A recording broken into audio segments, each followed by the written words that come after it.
Hello everyone, welcome to BP Tutorials. এই চ্যাপ্টারের আগের ভিডিওগুলি লিংক ডেসক্রিপশনে দেওয়া আছে। তোমরা ভিডিওগুলি যদি না দেখে থাকো তাহলে অবশ্যই আজকে ভিডিওটি দেখার আগে ভিডিওগুলি দেখে দিও, তাতে তোমাদের এই চ্যাপ্টার পড়তে বুঝতে বা এইসব চ্যাপ্টারের সম্পর্কে ধারণা আরও স্পষ্ট হবে। আজকের আমাদের আলোচনার বিষয় হিমবাহের ক্ষয়কার্যের ও সঞ্চয়ের ফলে সৃষ্ট ভূমিরূপ। হিমবাহ ক্ষয়কার্য করার পরিপ্রেক্ষিতে আর যে ক্ষয়জাত পদার্থ বহন করে নিয়ে গিয়ে কোথাও না কোথাও জমা করছে, সেই জমা করার ফলে যে ভূমিরূপগুলো তৈরি হবে তার সম্পর্কে আজ আমরা আলোচনা করব। হিমবাহ তার ক্ষয়কার্যের ফলে নিম্নলিখিত ভূমিরূপগুলি গঠন করে। কি কি ভূমিরূপ গঠন করে? 1 নম্বর সার্ক বা করি ও করিহ্রদ, 2 এরিটি বা অ্যারেট, 3 নম্বর পিরামিড চূড়া, ইউ আকৃতির উপত্যকা, 5 নম্বর হিমশিরি বা হিমসোপান, 6 নম্বর ঝুলন্ত উপত্যকা, 7 নম্বর কর্তিত শৈলশিরা, 8 নম্বর রসেমতানে, 9 নম্বর ক্র্যাগ ও টেল, 10 নম্বর ফিওর্ড ও ফিয়ার্ড। তাহলে কত রকম ভূমিপ্রকার তৈরি করে ভূমিরূপ? কমসে কম 10 রকমের ভূমিরূপ তৈরি করে। সেইগুলো সম্পর্কে আজ আমরা একটু জেনে নেব।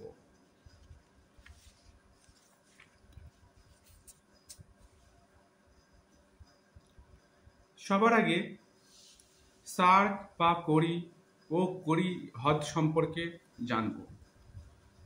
কি বলছে? উচ্চ পার্বত্য অংশে হিমবাহের ক্ষয়কার্যের ফলে সৃষ্ট হাতল ছাড়া ডেক চেয়ার বা অ্যাম্ফিথিয়েটারের মতো যে ভূমিরূপ গঠিত করে তাকে করি বা সার্ক বলে।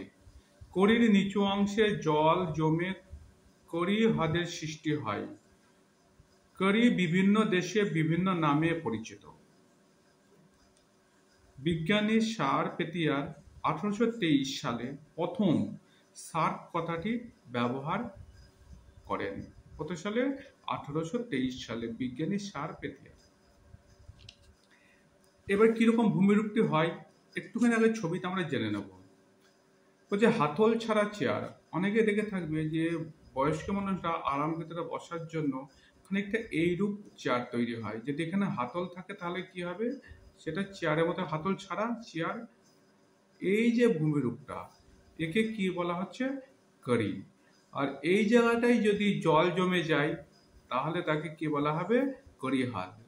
সহজ ভাষাতে বুঝতে পারলে? এইরকম যদি ভূমিরূপ, যে হিমবাহ প্রবাহ পথে যখন এইরকম হিমবাহ নেমে এসে ক্ষয়কার্যের মাধ্যমে এখানে নরম শিলা কঠিন শিলা কিছুটা অবস্থানের পরিপ্রেক্ষিতে এটা ঘটে থাকে, তো তখন এই যে ভূমিরূপটা গঠন করে এইরকম হাতল ছাড়া চেয়ারের মতো, তাকে আমরা কি বলবো? সার্ক।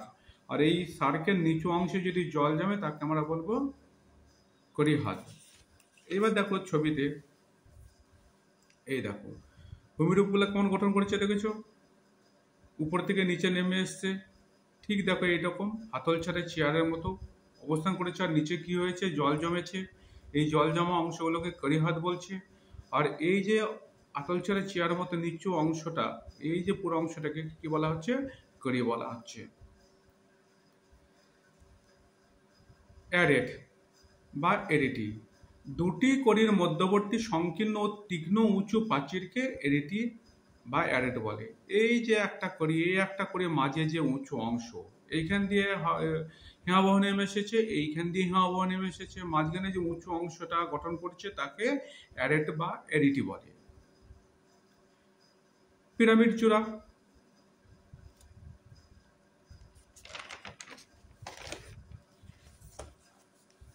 পিরামিড চূড়া কাকে বলে? যখন কোনো একটি পর্বতের বিভিন্ন দিকে একাধিক করে অবস্থান করলে পর্বতের শীর্ষ দেশটি সূচালো বা পিরামিডে চূড়ার মতো আকৃতি ধারণ করে, তাকে পিরামিড চূড়া বলে। আল্পস পর্বতের একটি পিরামিড চূড়ার নাম ম্যাটারহর্ন। এর নাম অনুসারে এই ধরনের ভূমিরূপ যেখানে গঠিত হয় তাকে আমরা কি বলবো? হর্ন বলবো। তাহলে কি বলতে চেয়েছে এখানে যে একটি পর্বতের বিভিন্ন দিকে, দেখো এই পর্বতটা বিভিন্ন দিকে সার্ক গঠন করেছে। সার্ক গঠন করার পরে মাঝখানে যে সুচালো উচ্চ অংশটা যে গঠন করেছে সেই অংশটাকে কি পিরামিড চূড়া বলে। এই যে সুচালো উচ্চ অংশটা একে পিরামিড চূড়া বলে। এই পিরামিড চূড়াটা আলপস পর্বতের একটি চূড়ার নাম ম্যাটারহর্ন। সে ম্যাটারহর্নের নাম অনুসারে অন্য জায়গায় যদি এই ধরনের ভূমিরূপ গঠন করে তাকে হর্ন বলা হয়।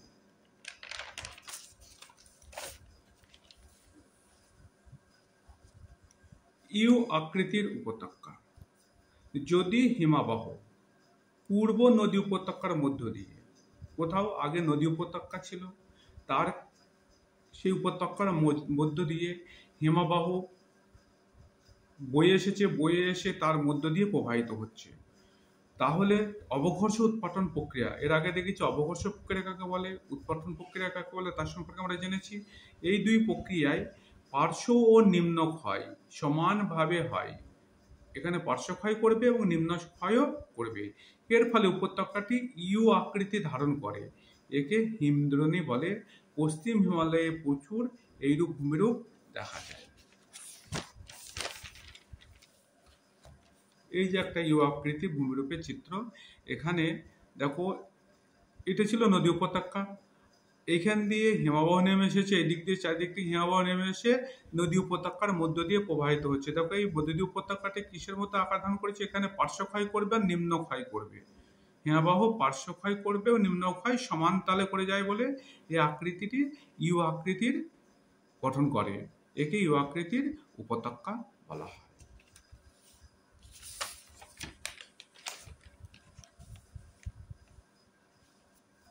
হিমশিরি বা হিমসোপান। কঠিন শিলা ও নরম শিলা উলম্ব বা তির্যকভাবে অবস্থান করলে ও অন্যান্য কারণে উপত্যকার মাঝে মাঝে সিঁড়ির ন্যায় ধাপ সৃষ্টি হয়। এই ধরনের ভূমিরূপকে হিমশিরি বলে। এই হিমশিরিগুলিকে বরফ গলা বা যদি বরফ গলা বা বৃষ্টির জল জমে হ্রদের সৃষ্টি করে তাকে প্যাটার্ন স্টার বলে। উদাহরণ কানাডার ওয়াটারটন লেকস ন্যাশনাল পার্ক।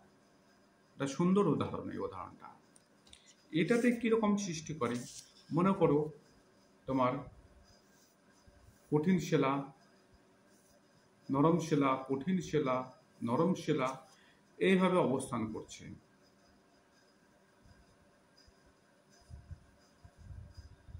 হিমাবহ যখন আসবে তখন কঠিন শিলার উপর অতটা ক্ষয় করবে না, কিন্তু নরম শিলার উপরে বেশি পরিমাণে ক্ষয় করে দেবে। এইভাবে যাওয়ার পরে আবার এইভাবে ক্ষয় করবে, এইভাবে। তাহলে কি হয়ে গেল, এটা কঠিন, এটা নরম, এটা কঠিন, এটা নরম। কঠিন শিলার উপর দিয়ে যখন প্রবাহিত হবে তখন যে পরিমাণে ক্ষয় করবে সেই তুলনায় নরম শিলার উপর দিয়ে যখন প্রবাহিত হবে হিমবাহটি তখন বেশি ক্ষয় করে দেবে। আবার এখানে কি হবে, নরম শিলা কঠিন শিলা অবস্থান করার জন্য ক্ষয় সেই পরিমাণে করবে না, নরম শিলাতে বেশি অবস্থান করবে। এটা তির্যকভাবে হতে পারে এইভাবে শিলাগুলি। এতে এই যে ধাপ সৃষ্টি করেছে এই ধাপকে কি বলা হয়, হিমশিরি বা হিমসোপান। যদি এই অংশগুলোতে জল জমে যায়, এই অংশগুলোতে জল বা বৃষ্টির জল বা বরফের জল যদি পরবর্তীকালে জমে গিয়ে যে হ্রদের সৃষ্টি করে সেই হ্রদগুলিকে বলা হয় প্যাটার্ন স্টার হ্রদ। উদাহরণ কানাডার ওয়াটারটন লেকস ন্যাশনাল পার্ক। ঝুলন্ত উপত্যকা। পার্বত্য অঞ্চলে প্রধান হিমাবহের সাথে ছোট ছোট হিমবাহ এসে মিলিত হয়। এগুলি কিন্তু প্রধান হিমবাহের উপত্যকা হয় গভীর, আর এই উপহিমবাহ যে হিমবাহগুলো এসে মিলিত হচ্ছে সেইগুলো উপত্যকা হয় কম গভীর। তার ফলে প্রধান হিমবাহের উপর ছোট হিমবাহ যখন নেমে আসে সেগুলিকে দেখে মনে হয় প্রধান হিমবাহের উপর ঝুলন্ত অবস্থায় আছে। একে ঝুলন্ত উপত্যকা বলে। অনেক সময় হিমবাহ গলে গিয়ে এখানে জলপ্রপাতের সৃষ্টি হয়।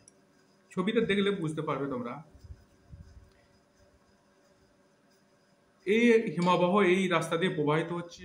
হিমবাহ প্রচুর ভারী আর বিশালাকার হয়। এর গভীরতা যে রাস্তা দিয়ে প্রবাহিত হয়, একটু আগে দেখালাম যে আমরা আলোচনা করলাম যে ইউ আকৃতির উপত্যকার সৃষ্টি করে, অনেক গভীর উপত্যকার সৃষ্টি করে। এই যে গভীর উপত্যকা সৃষ্টি করেছে, তার পাশে এরকম উঁচু ছোট ছোট পাহাড় থেকে বা পর্বত উপত্যকার মাঝখান দিয়ে হিমবাহ নেমে আসে। যখন হিমবাহগুলো নেমে আসে, এই যে বরফগুলো নিচ পর্যন্ত নেমে আসছে, এই নিচে পর্যন্ত নেমে আসা দূর থেকে দেখে মনে হয় যেন এই হিমবাহের উপরে এইগুলো ঝুলন্ত অবস্থায় অবস্থান করছে। এগুলো পরবর্তীকালে হিমবাহ গলে গেল। এই হিমবাহগুলো ছোট ছোট হিমবাহগুলো গলে গেল। তখন এখান থেকে জল নিচে সরাসরি পড়বে, এখানে জলপ্রপাতের সৃষ্টি হবে। পরিষ্কার? বদ্রীনাথের নিকট ঋষিগঙ্গা উপত্যকায় এই ঝুলন্ত উপত্যকায় দেখতে পাওয়া যায়।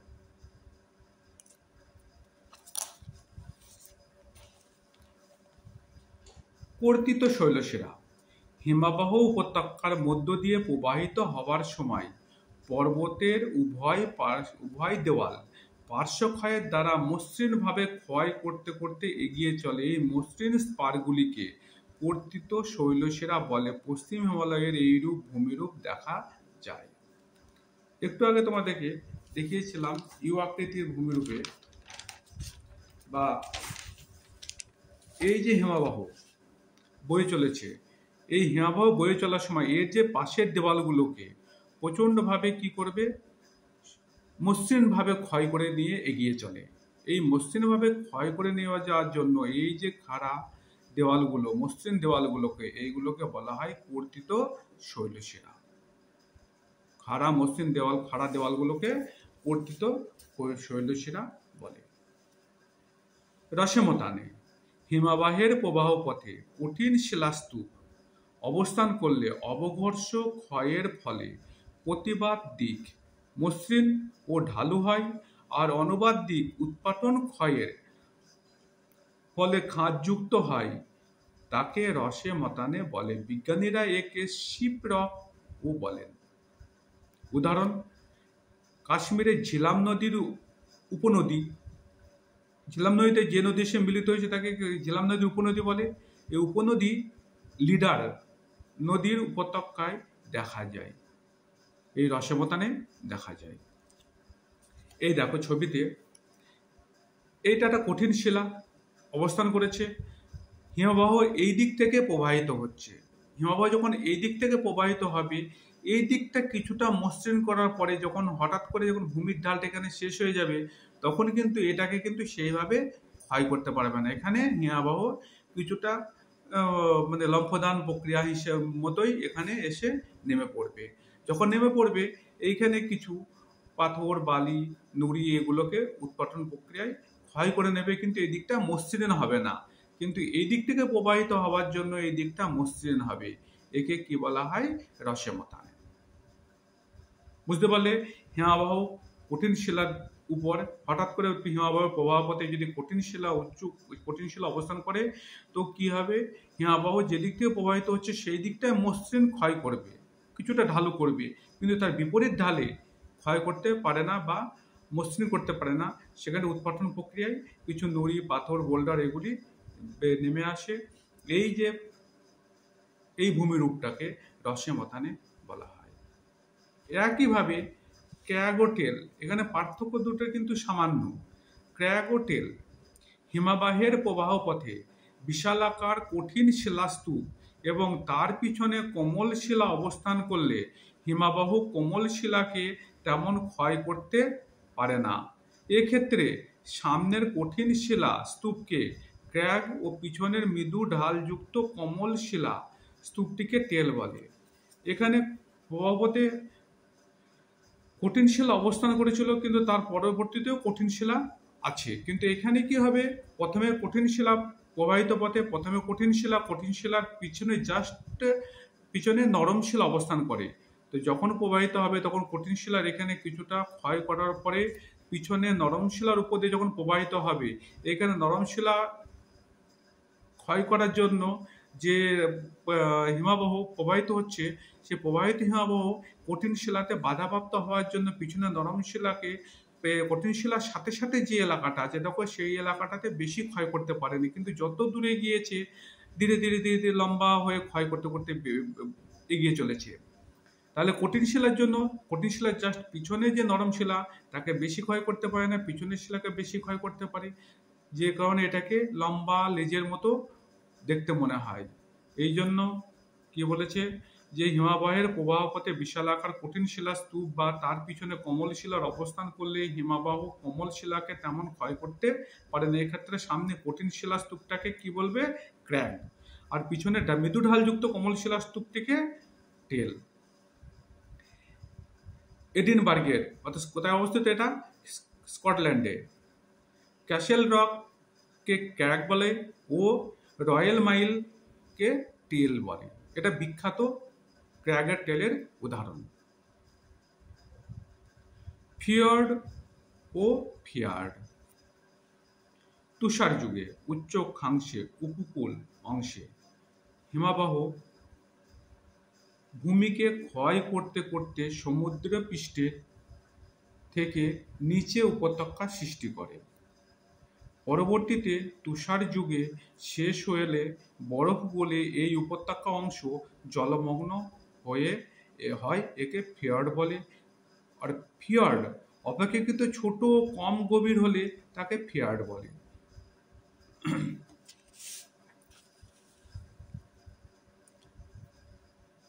এটা পার্বত্য এলাকা, এটা সমুদ্র উপকূল। এখান থেকে হিমাবহ বয়ে আসছে। যখন হিমাবহ এখান থেকে বয়ে আসবে, বয়ে আসার সময় যখন সমুদ্রে এসে মিলিত হবে, তখন সমুদ্র যে উপকূল উচ্চতা তাকে আস্তে আস্তে আস্তে আস্তে ক্ষয় করতে থাকবে। ক্ষয় করতে করতে এই ভিতরের দিকে প্রথমত এগিয়ে যাবে, আর সমুদ্রের তুলনায় নিচু অংশ হয়ে যাবে এই ক্ষয় কার্যের ফলে হিমাবহে।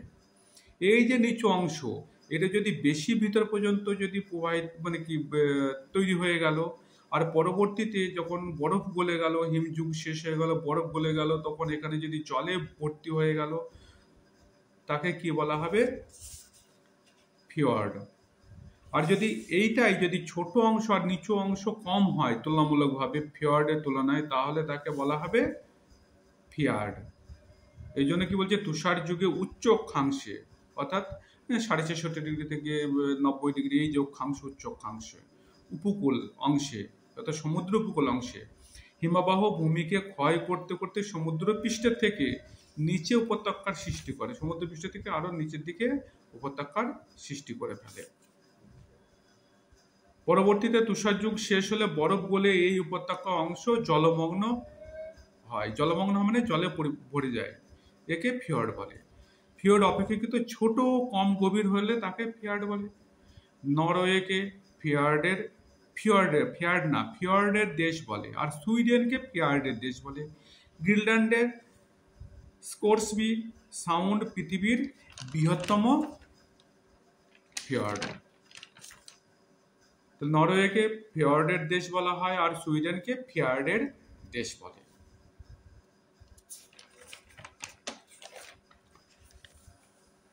এবার ফিয়র্ড আর ফিয়ার্ডের পার্থক্য দেখে নেব একবার।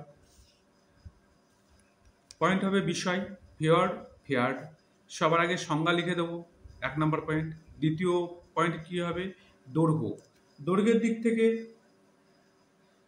ফিয়ার্ড উপকূল থেকে স্থলভাগের অভ্যন্তরে আর দীর্ঘ হয়, মানে ভিতরের দিকে বেশি হবে স্থলভাগের দিকে, আর ফিয়ার্ড কম হবে। গভীরতা, ফিয়র্ড বেশি হবে আর ফিয়ার্ড কম হবে। ঢাল, ফিয়র্ডের ক্ষেত্রে ভূমির ঢাল বেশি হবে আর ফিয়ার্ডের ক্ষেত্রে ভূমির ঢাল কম হবে। হয়ে গেল পার্থক্য।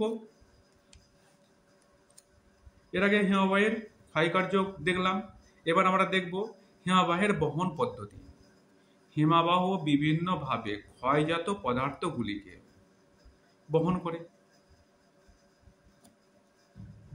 সামনের দিকে ঠেলে এগিয়ে নিয়ে যায়। কিভাবে এগিয়ে নিয়ে যায়? সামনের দিকে হিমবাহ যেমন বয়ে চলেছে, এই হিমবাহ একটা হিমাবহ এই রাস্তাতে বয়ে চলেছে, যখন হিমাবহটা এই রাস্তা দিয়ে বয়ে যাবে, তার সামনে হিমাবহটা বয়ে চলেছে, তার সামনে যা থাকবে বাধা, সেগুলোকে সে সঙ্গে করে ঠেলে নিয়ে চলে যাবে। সামনের দিকে যেসব বাধাগুলো থাকবে তাকে ঠেলতে ঠেলতে সে সামনের দিকে এগিয়ে নিয়ে যাবে।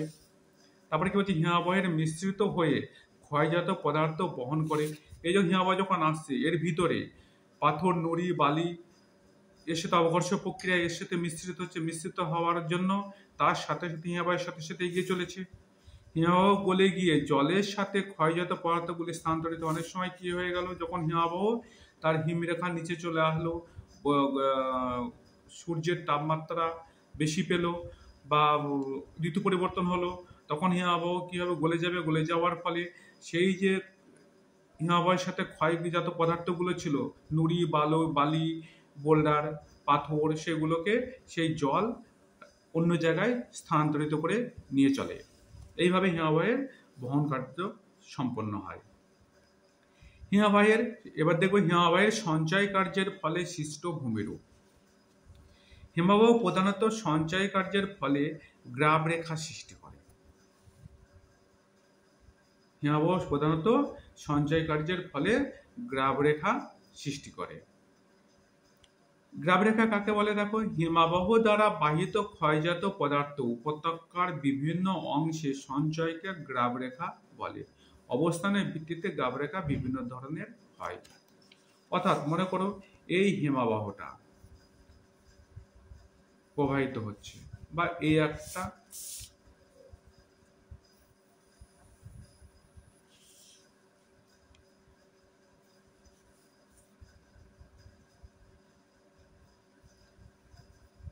একটা হিমাবহ প্রবাহিত হচ্ছে, আবার এদিকেও একটা হিমাবহ প্রবাহিত হচ্ছে। যাই হোক, এই যে হিমাবহ যখন প্রবাহিত হবে, প্রবাহিত হওয়ার সময় সে কি করবে, এই প্রবাহিত হওয়ার সময় হিমাবহ তার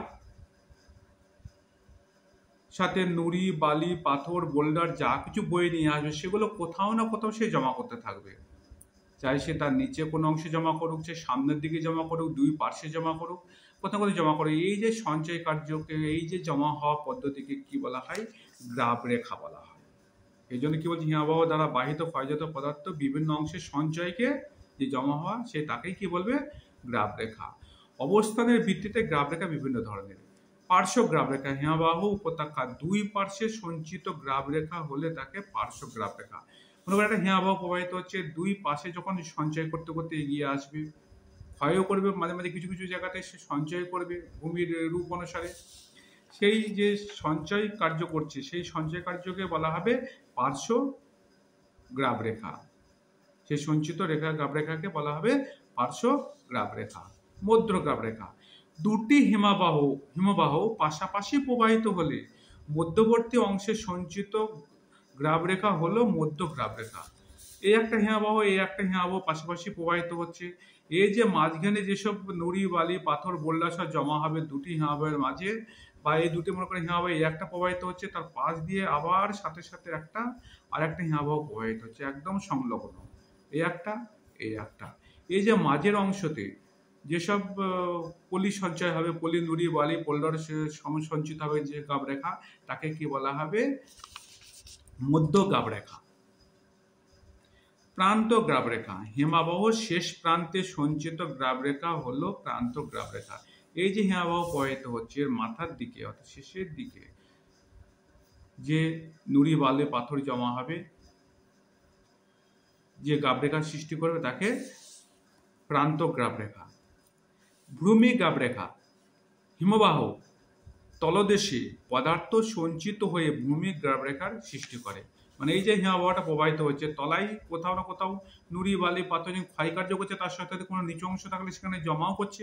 সেই যে জমা হওয়া, সেই যে গ্রাব রেখার সৃষ্টি করছে, তাকে ভূমি গ্রাব রেখা বলে। অবিন্যস্ত গ্রাব রেখা, হিমবাহ অগ্রভাগে বিক্ষিপ্তভাবে সঞ্চিত গ্রাব রেখা হলো অবিন্যস্ত গ্রাব রেখা।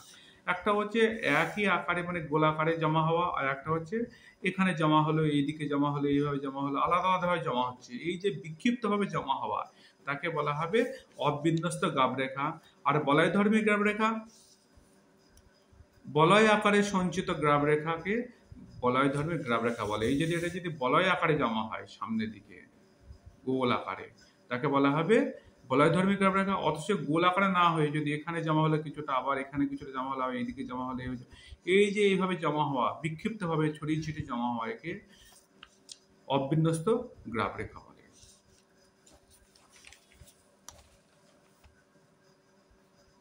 এবার আমরা আলোচনা করব হিমবাহ ও জল দ্বারা মিলিত কার্য ও সৃষ্ট ভূমিরূপ। হিমবাহ ও জলধারা দুটি একসাথে মিলিত হয়ে যে কার্য করে ভূমিরূপ সৃষ্টি করে তার সম্পর্কে এখন আমরা দেখে নেব। বলছি হিমবাহ যখন হিমরেখার নিচে অবস্থান করে, এর আগে আমরা হিমরেখা সম্পর্কে আলোচনা করেছিলাম, যে রেখার উপরে জল জমে বরফে পরিণত হয় তাকে হিমরেখা বলে, আর যে রেখার নিচে বরফ গলে জলে পরিণত হয় অর্থাৎ সেই রেখাকে আমরা কি বলবো? হিমরেখা। হিমবাহ যখন হিমরেখার নিচে অবস্থান করলে কি হবে? বরফ গলে জলে পরিণত হবে, তখন তা থেকে একাধিক জলধারা সৃষ্টি হয়। জলধারা, নদী, উপনদী, নানান কিছু সৃষ্টি হয় এবং ক্ষয়জাত পদার্থগুলি বাহিত হয়ে যে হিমবাহের দ্বারা ক্ষয়কার্য হয়েছে, সেই ক্ষয়কার্যজাত পদার্থগুলো এই জলধারার মাধ্যমে প্রবাহিত হবে, বিভিন্ন দিকে সঞ্চিত হয়ে নিম্ন ভূমিরূপ গঠন করে। সেগুলো যখন প্রবাহিত যখন হবে তখন সঞ্চিত হবে কোথাও, সঞ্চিত হওয়ার ফলে নানা রকম ভূমিরূপ গঠন করবে। সেই ভূমিরূপগুলো সম্পর্কে এবার আমরা জেনে নেব। কি কি ভূমিরূপ গঠন করে? ড্রামলিন, বহির্বিধত সমভূমি, কেটল ও কেটল হ্রদ, এস্কার, কেম ও কেম সোপান, ইরাটিক বা বোল্ডার ক্লে।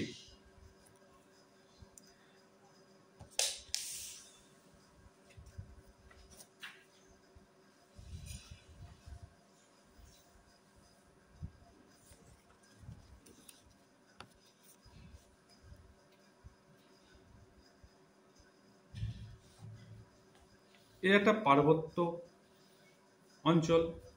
এখান থেকে যখন হিমবাহ যখন নেমে আসবে, যখন নেমে আসার পরে যখন তার হিমরেখার নিচে চলে হলো, পাদদেশের কাছাকাছি পৌঁছে গেল, তখন এইগুলো বরফগুলো গলে জলে পরিণত হওয়ার সাথে সাথে সেই জলগুলো এই দিক দিয়ে কি হবে? প্রবাহিত হবে। প্রবাহিত হওয়ার সময় নানা রকম ভূমিরূপ সৃষ্টি করবে। হিমবাহ দ্বারা বাহিত বিভিন্ন আকারের নুড়ি, বালি, বোল্ডার সঞ্চিত হয়ে যখন উল্টানো নৌকা বা চামচের মতো ভূমিরূপ গঠন করে তাকে ড্রামলিন বলে। অনেকগুলি ড্রামলিন একসাথে থাকলে তাকে দেখতে ডিম ভর্তি ঝুড়ির মতো লাগে বলে এর নাম বাস্কেট অফ এগ টপোগ্রাফি। কিরকম হবে ভূমিরূপটা? কিছুটা এরকম হবে। যখন হিমবাহ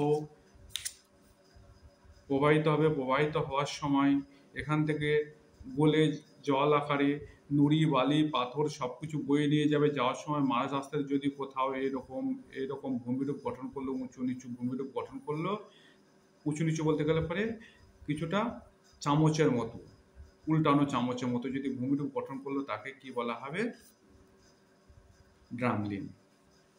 বহির্বিধত সমভূমি, গলিত হিমবাহে সৃষ্ট জলধারা ক্ষয়জাত পদার্থগুলি বিস্তীর্ণ অঞ্চল জুড়ে সঞ্চয় ঘটায়।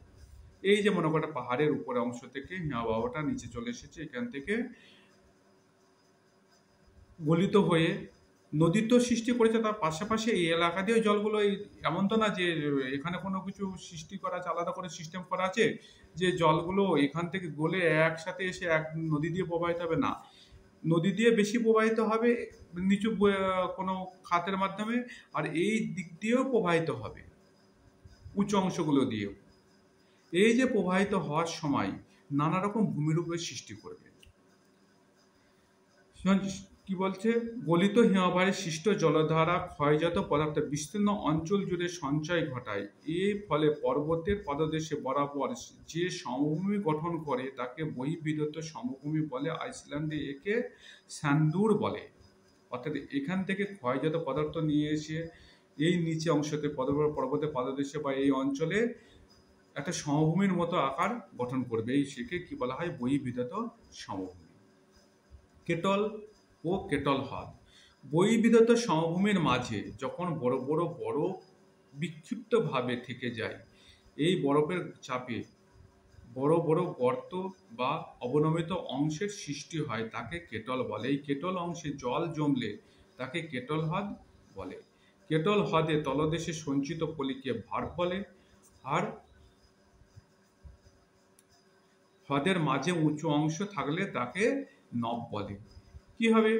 এমন করে এই দিক দিয়ে জল প্রবাহিত হচ্ছে, প্রবাহিত হওয়ার সময় সে কি করলো, এই বরফ যে হিমাবহ, এ সবসময় সব যে বরফ একসাথে গলেই নেমে আসবে তা না।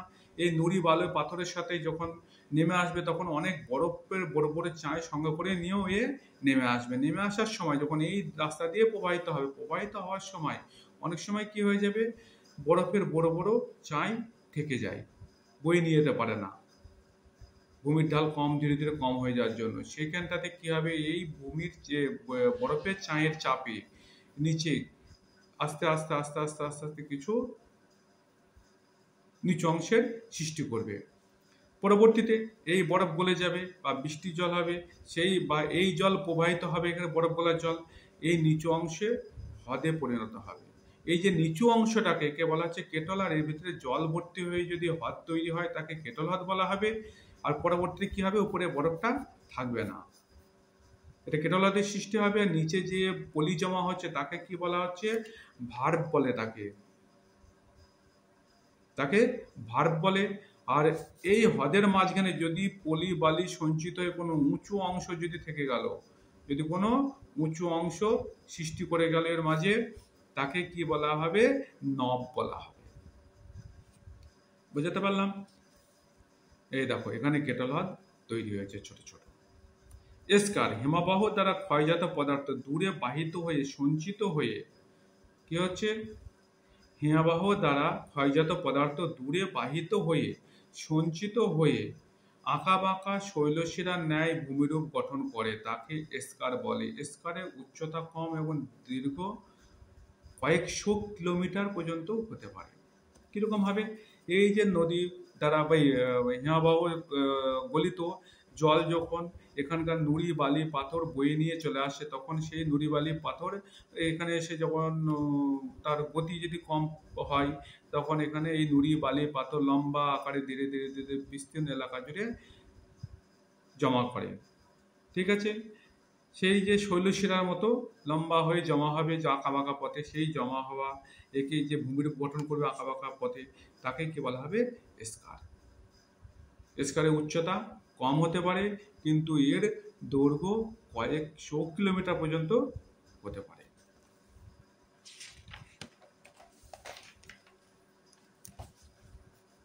কেম ও কেম সোপান পর্বতের পাদদেশ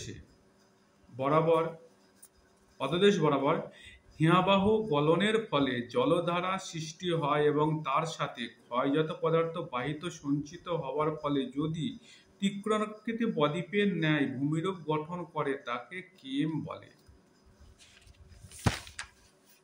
এই যে এখানে যেমন প্রবাহিত হয়েছে, প্রবাহিত হওয়ার সময় যদি এইরকম জায়গাতে বা এইরকম জায়গাগুলোতে একটা বদ্বীপের মতো, তিনকোনা বদ্বীপের মতো কোনো উঁচু হয়তো কঠিন শিলা পেলো বা কোনো কিছু জমা হওয়ার ফলে তিনকোনা বদ্বীপের ন্যায় যদি সৃষ্টি করে, তাকে বলা হবে কেম। আর যদি হিমবাহ তার প্রবাহ পথে উপত্যকার দুই পাশে পাথর নুড়ি বালি প্রভৃতি সঞ্চিত হয়ে সিঁড়ির ন্যায় ভূমিরূপ গঠন করে, সেই ভূমিরূপকে বলা হবে কেম সোপান। কেম সোপান বলতে এই যে দেখো এখান থেকে হিমবাহ গলিত হওয়ার পরে এখানটা ধাপের মতো সৃষ্টি করেছে, তারপর আবার ধাপের মতো সৃষ্টি হয়েছে, এই যে ধাপের ন্যায় সৃষ্টি করে, এখানে পলি বালি নুড়ি পাথর জমা হয়ে এটা ধাপের আকারে ধারণ করেছে। এই যে এই ধারণ করা ধাপের ন্যায় এই ভূমিরূপকে আমরা কি বলবো, কেম সোপান। ইরাটিক বা বোল্ডার ক্লে হিমবাহ দ্বারা বাহিত পর্বতের পাদদেশে বড় বড় প্রস্তরখণ্ড সঞ্চিত ভূমিরূপ হলো টিলা বা ইরাটিক বা বোল্ডার ক্লে। স্থানীয় শিলার সাথে এদের আকৃতিগত পার্থক্য থাকে।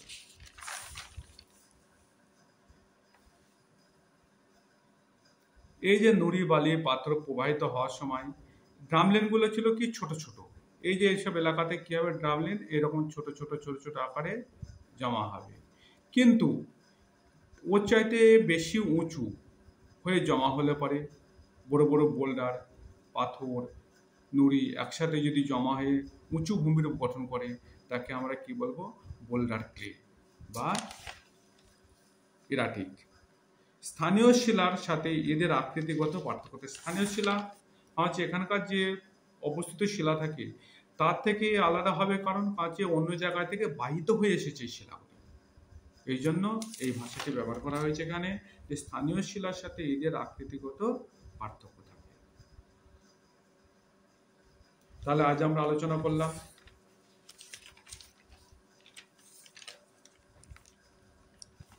হিমবাহের ক্ষয়কার্য ও সঞ্চয় কার্যের ফলে সৃষ্ট ভূমিরূপ সম্পর্কে। সবার আগে ক্ষয়কার্যের ফলে সার্ক, করি, করিহ্রদ, এরিটি, অ্যারেট, পিরামিড চূড়া, ইউআকৃতি উপত্যকা, হিমসোপান বা হিমশিরি, ঝুলন্ত উপত্যকা, কর্তিত শৈলশিরা, রসেমতানে, ক্র্যাগোটেল, ফিয়ার্ড,